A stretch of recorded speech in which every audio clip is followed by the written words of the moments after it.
अस्सलाम वालेकुम दोस्तों, मेरा नाम जाहिद आमिर और आप देख रहे हैं क्विक पीके।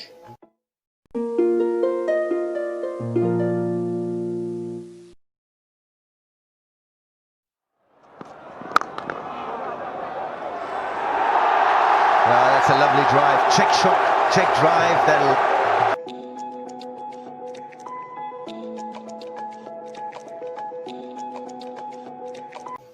बाबर आजम के बारे में आज हम डिस्कस करेंगे, जो कि पाकिस्तान के माया नाज ओपनर है। T20 एक बहुत ज़बरदस्त बैट्समैन है और ऑलमोस्ट आप देखिए टेस्ट में, वनडे में, T20 में हर जगह पे ऑलमोस्ट छाए हुए हैं और ये बहुत अच्छी बात है, खुश अहम बात है हमारे लिए। तो बाबर आजम का बेसिकली आज हम स्टार्ट करेंगे कि बाबर आजम ने अपना कैरियर कहाँ से शुरू किया, ठीक है, और किस तरह उन्होंने अपने आप को प्रोग्रेस किया और क्या परफॉर्मेंस रही और किस तरह इतनी बुलंदियों तक पाकिस्तान की टीम को पहुंचाया। तो गाइस, आज की पहली वीडियो शुरू करने से पहले मैं ये चाहूंगा कि अगर अभी तक आपने मेरे चैनल को सब्सक्राइब नहीं किया तो काइंडली इसको सब्सक्राइब कर लीजिए और लाइक बटन को भी हिट करें।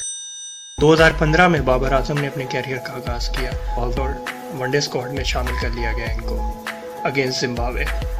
तो मई 2015 में इनको ओडीआई डेब्यू कराया गया, जिसमें पहले मैच में इन्होंने शानदार बैटिंग की। 54 रन इन्होंने स्कोर किया 60 बॉल्स पे, और ये शानदार डेब्यू जो था, इसी की वजह से इनको टेस्ट ओडीआई स्क्वाड में इनको शामिल कर लिया गया श्रीलंका के खिलाफ। लेकिन वही हुआ कि श्रीलंका में अभी जैसे पाकिस्तान में होता रहा है, टैलेंटेड प्लेयर्स होते हैं, उनको आगे ले तो आते हैं लेकिन चांस बहुत कम देते हैं। तो यही बाबर आजम के साथ हुआ, श्रीलंका के खिलाफ उनको चांसेस कम मिले।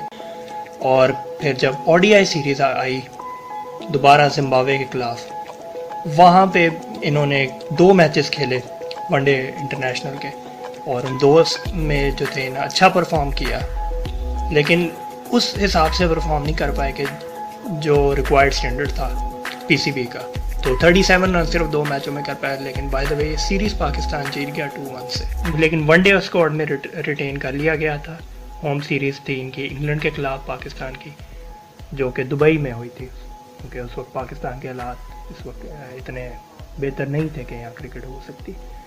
तो सीरीज़ में जो सबसे बेस्ट परफॉर्मेंस थी वो बाबर आजम की थी। 100 के स्ट्राइक रेट से इन्होंने यहाँ पे परफॉर्म किया और पूरी सीरीज़ में 134 का स्ट्राइक रेट था, जिसकी वजह से पाकिस्तान ये सीरीज़ और मैचेस जो थे ये जीता।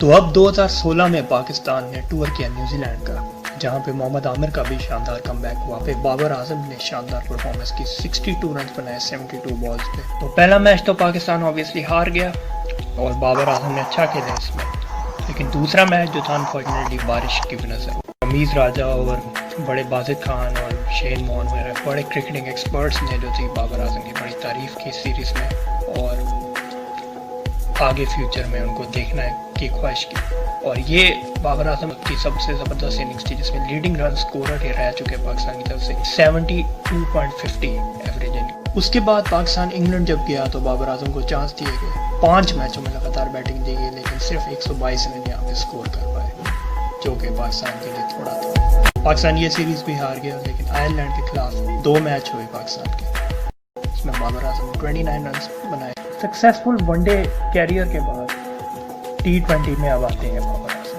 T20 में डेब्यू करते हैं अपना, और डेब्यू इनका होता है इंग्लैंड के खिलाफ 7 सितंबर को 2016।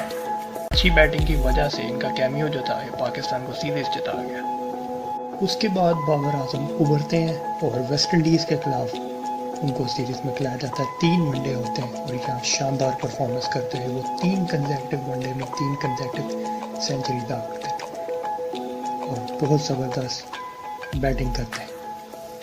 तो इस सीरीज़ में काफ़ी रिकॉर्ड्स भी बनते हैं, लीडिंग रन स्कोरर बन जाते हैं, मैन ऑफ द सीरीज़ थी, और इसके अलावा बहुत अच्छी इनकी बैटिंग रहती है। तो अब 13 अक्टूबर 2016 को टेस्ट डेब्यू करते हैं बाबर आजम वेस्ट इंडीज़ के खिलाफ दुबई में, और यहाँ पे ये 69 रन बनाते हैं। डे नाइट टेस्ट, पहला day night test Pakistan West Indies का होता है, और इनके खिलाफ ये 69 रन बनाते हैं, जो कि पहली टेस्ट 15 की होती है, और डेब्यू में ये भी इनका एक रिकॉर्ड है इस सीरीज़ के साथ साथ। उसके बाद 19 जनवरी 2017 को ऑस्ट्रेलिया के खिलाफ पाकिस्तान सीरीज़ खेलता है, जहाँ पे बाबर आजम वहाँ पे भी रिकॉर्ड बना देते हैं। और वो रिकॉर्ड क्या होते हैं, वो फास्टेस्ट प्लेयर बन जाते हैं, को ज्वाइन कर लेते हैं 1000 जिन्होंने रन्स बनाए होते हैं ओडीआईज में, तो उनकी रेस में ये शामिल हो जाते हैं और पाकिस्तान की जानिब से 21वीं इनिंग्स अपनी कंप्लीट कर लेते हैं।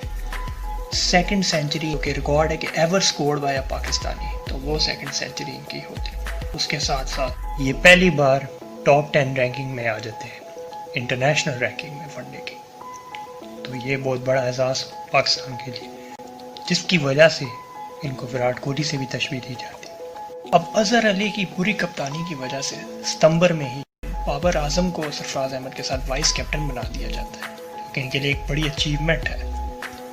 और इमाद वसीम के साथ मिलकर ये अनबीटन 99 रन्स की सुपर पार्टनरशिप बनाते हैं, जिससे पाकिस्तान एक अच्छा 282 का टोटल डाल देता है और पाकिस्तान ये सीरीज जीत जाता है 2-1 से।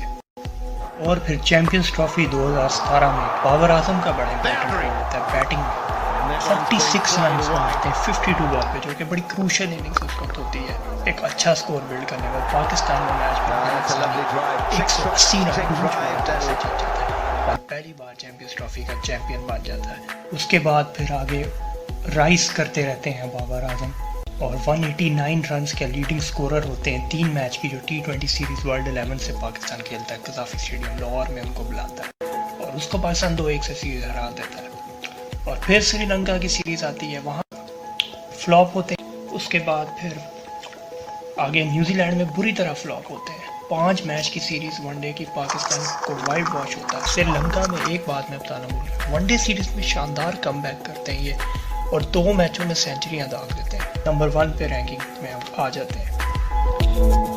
फिर उसके बाद कंटिन्यू करते हुए वेस्ट इंडीज़ के खिलाफ 3 T20 की होम सीरीज, जो कि कराची में 3 साल के बाद वेस्ट इंडीज़ की टीम आती है और पाकिस्तान ऑब्वियसली ये सीरीज में वाइट वॉश करता है, 3-0 से जीतता है। लेकिन बाबर आजम की ऑब्वियसली सबसे ज़्यादा अच्छी बैटिंग इस सीरीज में होती है और 165 रन बनाते हैं 82.50 की एवरेज से इस सीरीज में। अब 2018 में इंग्लैंड के खिलाफ एक टेस्ट मैच खेलते हुए बाबर आजम को इंजरी हो जाती है, बाउंसर होता है बेन स्टोक्स का और पैडल करते हुए उसको बॉल लग जाती है, तो रेस्ट लेते हैं, दोबारा रिकवर होके आते हैं इंजरी से और स्ट्रॉन्ग कमबैक करते हैं जिम्बाब्वे के खिलाफ जुलाई में 5 ओडीआई सीरीज के, जहाँ पे बहुत शानदार परफॉर्मेंस करते हुए 184 रन दाग देते हैं।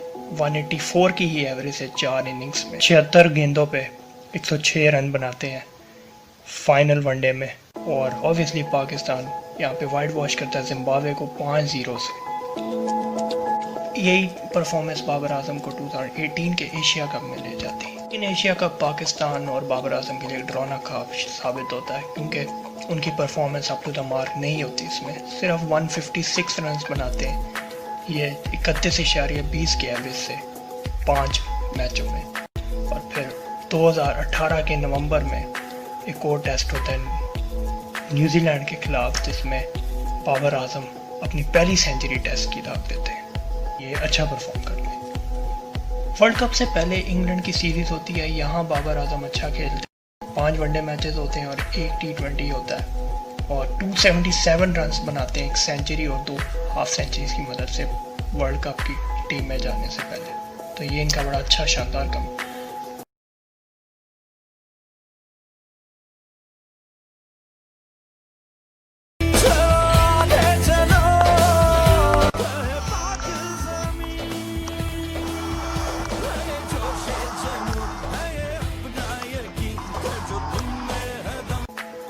तो वर्ल्ड कप की ही परफॉर्मेंस की बेस पे 2019 पे पहली बार T20 वाइटैलिटी ब्लास्ट के लिए इनको सिलेक्ट कर लिया जाता है सॉमरसेट की टीम की तरफ से और क्लब क्रिकेट ये खेलेंगे। वहाँ टॉम बेंटन की सारी ओपनिंग करेंगे आगे जाके। इंटरनेशनल के साथ साथ अगर डोमेस्टिक कैरियर को भी देखा जाए तो ज़रूरी तरक्याती बैंक लिमिटेड ZTBL 2010 से 2013 में इसमें खेले ये। फिर इस्लामाबाद लेपर्ड्स 2012 से 2015 आपको टूर्नामेंट याद होगा। तो ये भी मेरे लिए भी एक बड़ा इंकशाफ है, क्योंकि मुझे पता चला कि कराची किंग्स और लाहौर कलंदर से पहले ये इस्लामाबाद में भी थे, तो ये हैरत की बात है। 2016 में ये BPL बांग्लादेश प्रीमियर लीग में रंगपुर राइडर्स की तरफ से खेले। 2017 से अब तक कराची किंग्स में खेल रहे हैं और गयाना मैसन, अमेजॉन वॉरियर्स कैरिबियन लीग का सिलेट सिक्सर 2017 दोनों ईयर्स, और 2019 सोमरसेट, और अब तक ये सोमरसेट में ही है। टेस्ट कैरियर से इनका आगाज़ अगर किया जाए तो इन्होंने 26 मैचेस खेले हैं, जिसमें से इन्होंने 1850 रन बनाए। ओडीआई में 74 मैचेस और 3359। T20 में 38 मैच खेले, 1471 रन बनाए। और तो डोमेस्टिक कैरियर में बाबर आजम इस्लामाबाद यूनाइटेड की तरफ से $25,000 में खरीदे गए, लेकिन इंजरी होगी जिसकी वजह से पूरा टूर्नामेंट उनका रह गया।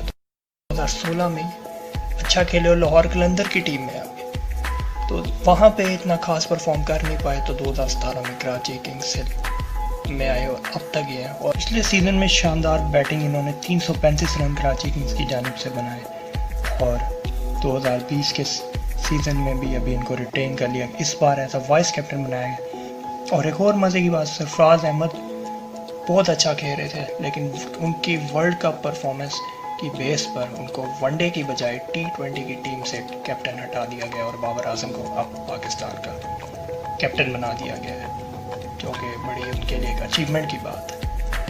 और फिर उसके साथ साथ अगर काउंटी देखा जाए, वाइटैलिटी प्लस में 578 रन 13 मैचों में इन्होंने बनाए टॉम बेंटन के साथ बैटिंग करते हुए। शानदार ओपनिंग पार्टनरशिप भी उनके साथ बनाई। इन्होंने 12 मैचेस में कैप्टन बना दिया गया सेंट्रल पंजाब की टीम का, और इन्होंने पहले ही मैच में सेंचुरी दाग दी और पहले प्लेयर बन गए पाकिस्तान की तरफ से जो कि 3 सेंचुरी बनाने वाले बन गए T20 इंटरनेशनल में एक ही कैलेंडर ईयर में। अब तक पाकिस्तान की शान बाबर आजम को 4 किस्म के अवार्ड से नवाज दिया गया। 2017 में 2 अवार्ड्स मिले, PCB ODI player of the year और ICC वर्ल्ड ODI 11 का प्लेयर, ये भी शानदार इनके लिए एजाज़ था। उसके साथ साथ 2018 में PCB का T20 player of the year और ICC वर्ल्ड 11 2019 का प्लेयर। तो गैस ये था बाबर आजम के कैरियर के बारे में। सब्सक्राइब आपने करना हुआ तो जरूर कीजिएगा और लाइक के बटन को हिट कर दीजिएगा। थैंक यू, अल्लाह हाफिज़।